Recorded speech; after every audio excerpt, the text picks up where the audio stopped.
Welcome to the Country Data Files. In this series, we will explore many historical countries and empires. Some of them will be ancient, and we will learn how they rose, how they fell, and every territory they ever owned. In our season premiere, we will talk about the United States of America. In the years 1607 to 1776, America was owned by Great Britain. It was known as the 13 Colonies, but America would want independence after the French and Indian War. The war was a North American theater of the 7 Years' War where multiple countries fought each other. We will talk about it in future videos. During the war, France wanted to own the 13 colonies, so the colonies of France and Britain in the North American theater fought each other. The 13 colonies trained Minutemen to fight the French in the North American theater. And by the end of the war, Britain got lots of new territories. But they made it an Indian reserve and passed a law saying that the colonists can't colonize the new territories. After the French and Indian War, the British forced the colonists to pay for the war. So they passed the Stamp Act, saying that any product with a stamp on it would have to pay a 10 pence taxation, which is equal to $6.67 US in today's currency. The colonists born here in North America thought that they had paid enough to Great Britain. With the price settings, the taxation, and the continuous pilfer for resources, the USA declared independence from Great Britain and started a revolution under the command of George Washington. The USA got French support and won the Revolutionary War.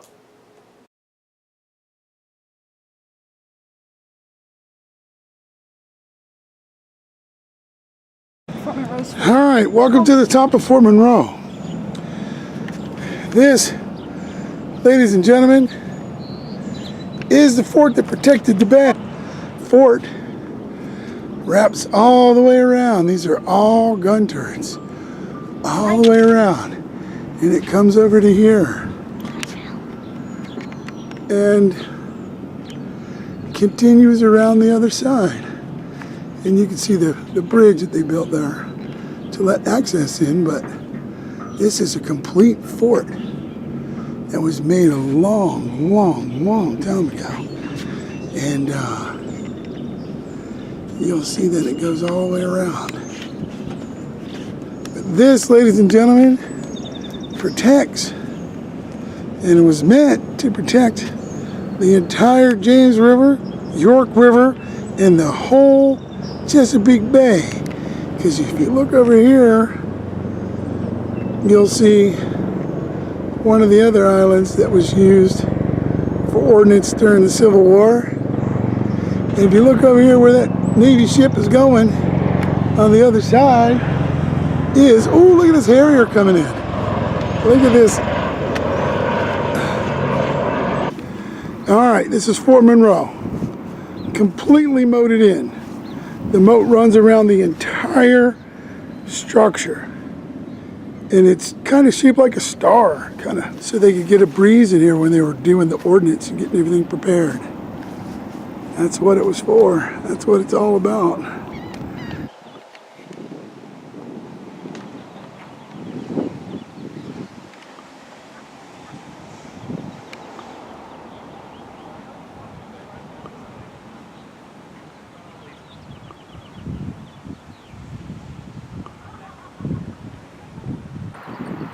We're standing on top of one of the ridges that the French army made. They used it to barricade themselves, put their cannons on this side of the ridge.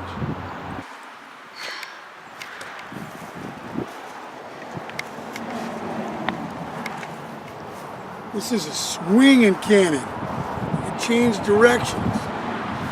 Much bigger bore. Put a lot of smaller ammunition in here and light it off and just pepper the whole field. And if you look down here on the ground, these are on wheels. If you look down here on the ground, these are on wheels. And the wheels can roll back and forth, so that they can change direction. And this is a permanently mounted cannon that they used, and this was a very, very powerful unit that really did its job.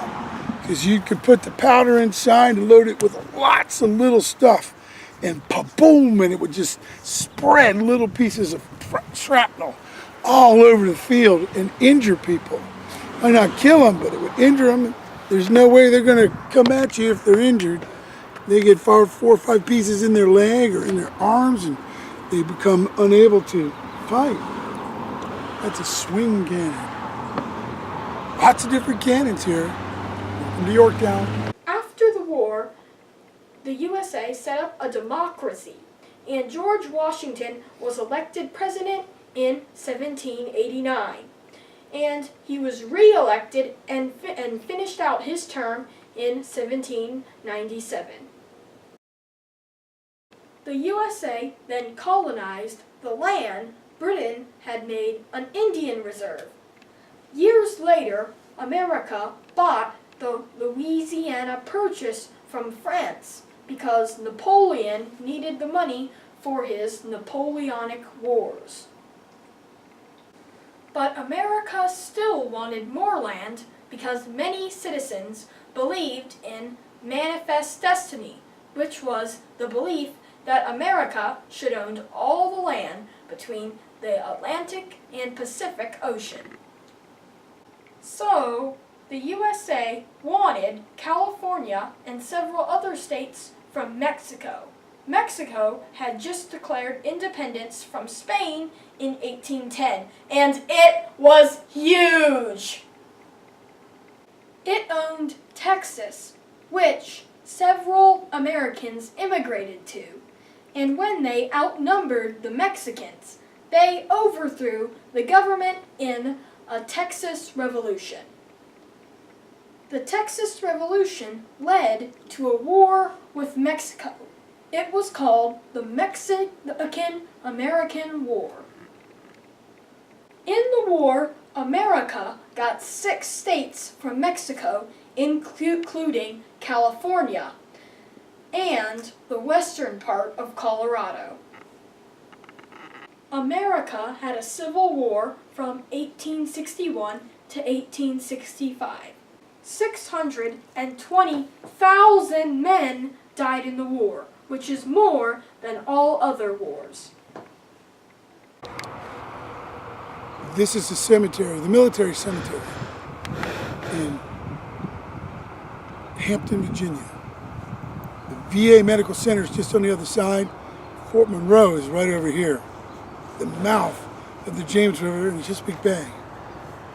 And if you pan around for the military, if you follow up, you'll see the American flag flying. And you'll see just below the American flag, you'll see the POW MIA flag. And you'll see just row after row after row of people that passed away.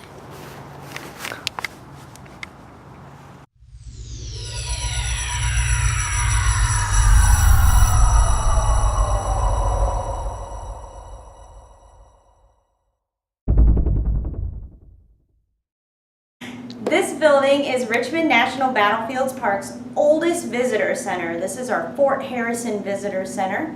It was built here by the CCC, or the Civilian Conservation Corps. It is an old log cabin style visitor center. Way back when 1930s, when the Richmond National Battlefield Park first opened, this was its one and only visitor center, and today we now have 5 visitor centers along with 13 battlefield parks.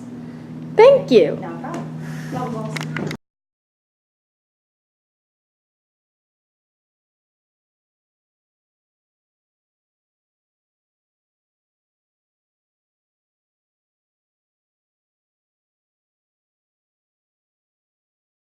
originally, it was just one side. So this would have been the Confederate side here. I got you. The Union attacked. And as the Union attacked, started pushing the Confederates back to their next fort, which was further down the road. We have a whole line of forts here.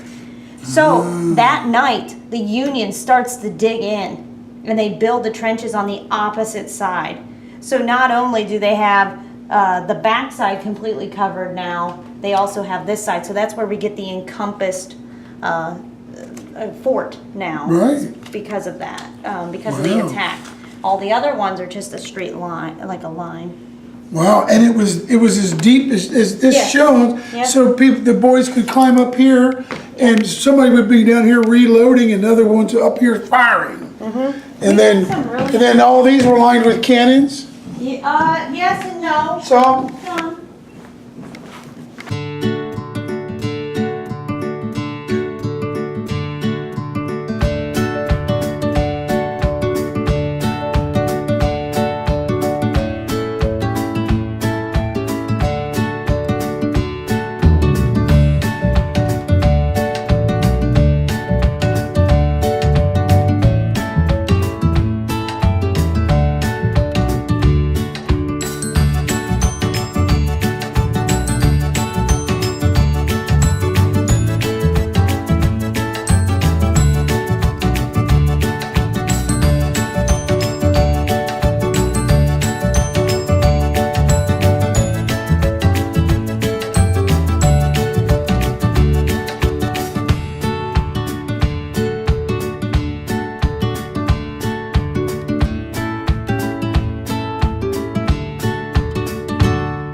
Here's the reality. And see, So this right here would be what is this that circle. Yeah. So this right here is kind of how tall that was. So if you see these. Wow, that's as tall as it is in Yorktown, if not a little bit bigger. Yeah, and this is an earthen fort. Are these the original?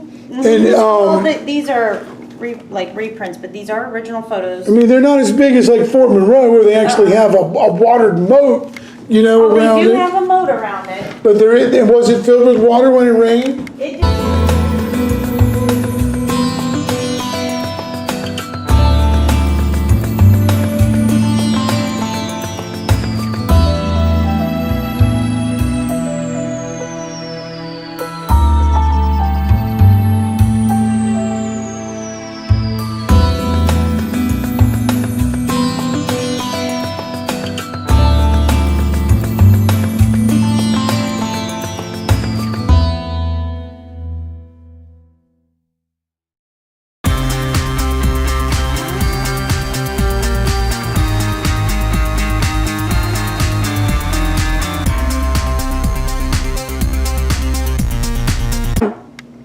This would be a portable bridge to get across the James River if you needed to get to the southern side. or get to the southern side of Virginia. And they would bring these right here, these almost like a boat hull, and put them, mount them, and then put the racks across each one to make a bridge so that they could come across with their horses and pull the cannons across. That's really cool. And you got to be able to get across water. And that's a good way of doing it right there. That is what you call a temporary bridge, which they can take down if the army, another army is coming after them, which is smart.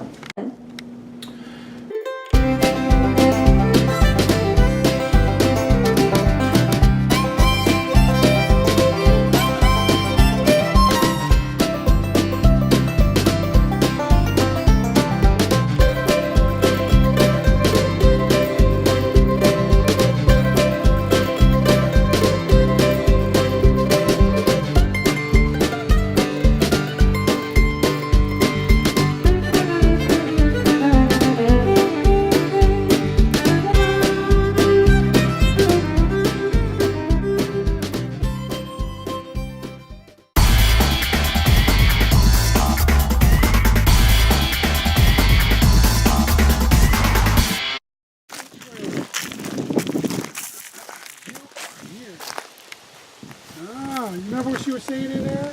About how they were up here on the north side of Richmond, and then they were pounded, and you know, it came down to try to keep them, as the Union surrounded them, to come up from the backside. They kept changing the different locations of their forts to keep the Union soldiers from taking over the capital. These people were trying to protect their homes. Not a great cause, but they were, you know, protecting their homes was a good cause. Some half a dozen heads behind glistening gun barrels appeared on a traverse some 20 feet away and gave us a volley, dropping several men, myself among them. Confederate artillerists, you are standing where hand-to-hand fighting erupted as Union troops stormed into Fort Harrison on September 29th. So this is a cannon.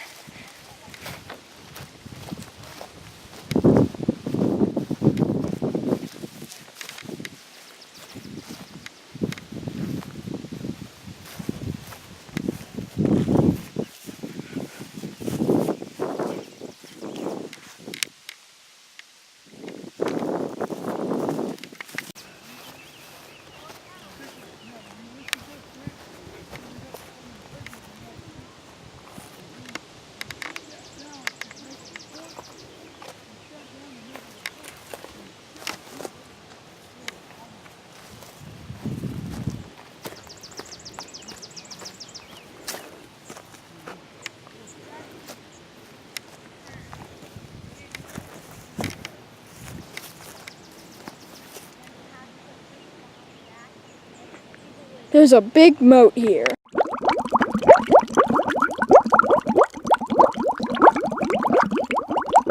This photograph was made in late fall of 1864, within feet of where you are now standing.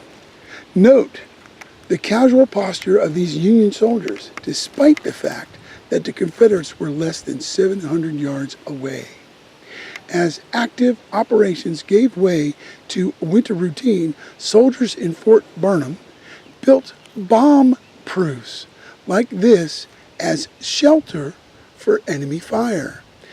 This one has long since caved in, since the open timber just in the foreground, artillery rounds lie piled nearby, ready in an instant to begin shelling the distant Confederates. This was after the Union guys took over this, and then surrounded and made it a complete and total circle or enclosement. It was just one revetment keeping them off until the soldiers of the Union Army took over it, and they built it all the way around. And these are all the permanent structures where they made the food. This is all the guys were sleeping. And this is the permanent structure where all the food was made. They had to have the latrine. No. Southern Valor versus Union firepower. As dusk approached on July 1st, massed Confederate infantry made one last grand advance. Victory or defeat in the last battle of the 7 days. Here are the cannons, because there was a battle right here.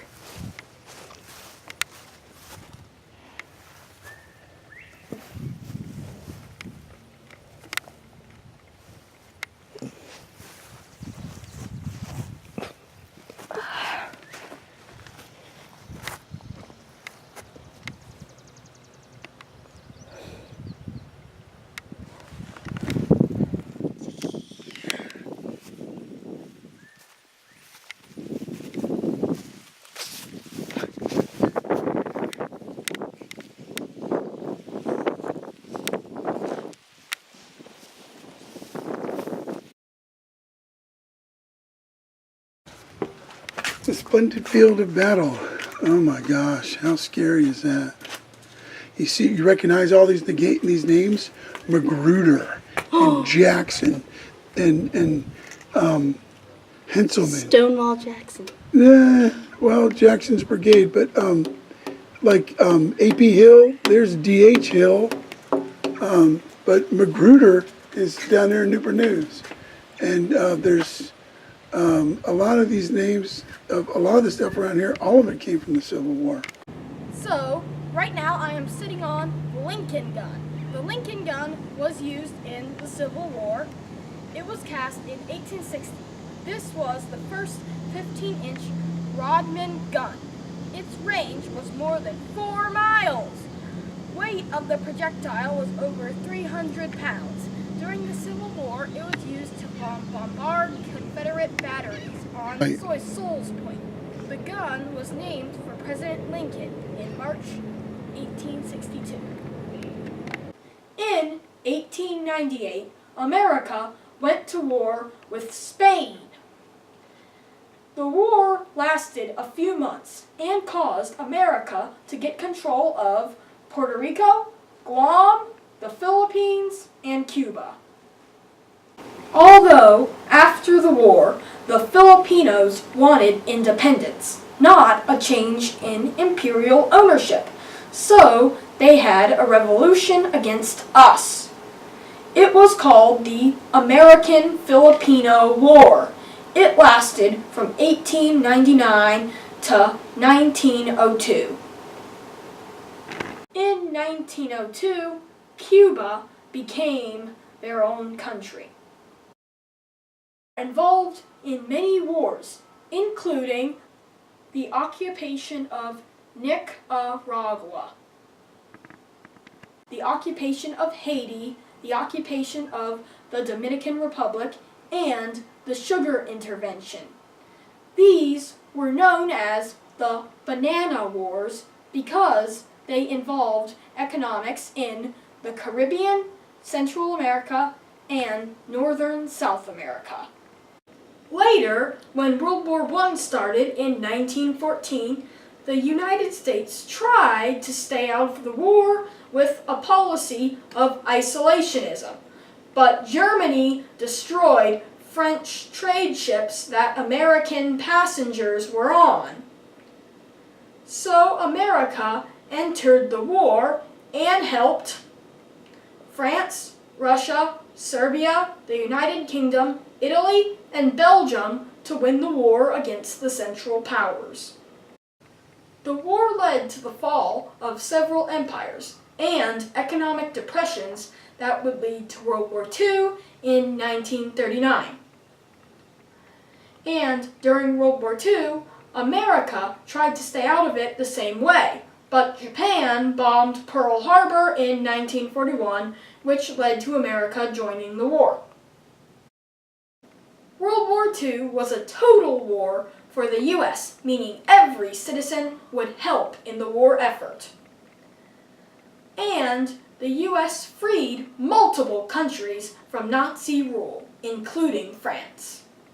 In the Pacific Theater, the United States stole several islands from Japan, including the Northern Mariana Islands, and the USA occupied Japan from 1945 to 1951. In the end of World War II, the Soviet Union took over Eastern Germany, including the eastern part of Berlin, and made it communist, which made America mad because we are democratic and don't want more communists. So we had a Cold War for decades. The Soviet Union was huge. It owned multiple European countries, and they had nuclear weapons. So we were worried about MAD, Mutual Assured Destruction. Boom! After World War II, America was involved in several wars trying to contain communism, including the Korean War, the war in Vietnam, which was extremely controversial, the invasion of Grenada, and the Simba Rebellion. Also, Cuba became communist and pointed nuclear missiles from the Soviet Union at the United States! But after 1975, the U.S. stopped their containment policy because of the high casualties of the Vietnam War. 58,220 U.S. soldiers died in the Vietnam War. Today, the U.S. is dealing with the war on ISIS all over the world. And the U.S. is currently 3.797 million miles squared, making it the third biggest country on the planet. It owns all the land in North America as far north as Maine and as far south as the Florida Keys. America also owns Hawaii and Alaska. The U.S. currently owns 16 islands. Here are the organized, unincorporated territories owned by the U.S. Puerto Rico, Guam, the U.S. Virgin Islands, and the Northern Mariana Islands. Here are the unorganized, unincorporated territories of the U.S. The American Samoa in the Pacific, the Baker Island in the Pacific, Howland Island in the Pacific, Jarvis Island in the Pacific, Johnson Atoll in the Pacific, Kingman Reef in the Pacific, Midway Islands in the Pacific, Wake Island in the Pacific, Baju Nuva Bank in the Caribbean, Nassau Island in the Caribbean, Sierra Anilla Bank in the Caribbean. Here is the unorganized, incorporated territory of the USA, the Palmyra Atoll, and here are the former United States territories. The Corn Islands from 1914 to 1971, the Line Islands, which were lost in 1979, the Panama Canal Zone from 1903 to 1979, the Philippine Islands from 1898 to 1935, the Phoenix Islands, which were lost in 1979, the Guta Sanua Bank from 1869 to 1981, the Ron Cador Bank from 1869 to 1981, the Serrana Bank from 1874 to 1981, the Swan Islands from 1863 to 1972, Cuba from April 11, 1899 to May 20th, 1902, Veracruz, occupied by the United States from April 21st, 1914 to November 23rd, 1914, Haiti, occupied by the United States from 1915 to 1934, the Dominican Republic, occupied by the United States from 1916 to 1924, the Trust Territory of the Pacific Islands from 1947 to 1986, Ryukyu Islands, including Okinawa, the U.S. occupied from 1952 to 1972, the Nanpo Islands from 1945 to 1968, the Marcus Island, or Minamit or Rishima, from 1945 to 1968, and the Falkland Islands from 1831 to 1832, and Liberia from 1821 to 1847. Here are some territories the U.S. occupied after wars: Nicaragua, Veracruz, Iceland, Austria, Germany, Japan, Korea, Grenada, Panama, and Iraq. Thanks for watching. Please like, comment, and subscribe. And if there's a country you want to see a video of, please ask us in your comments. And this is your host, Mark Elliott, signing off.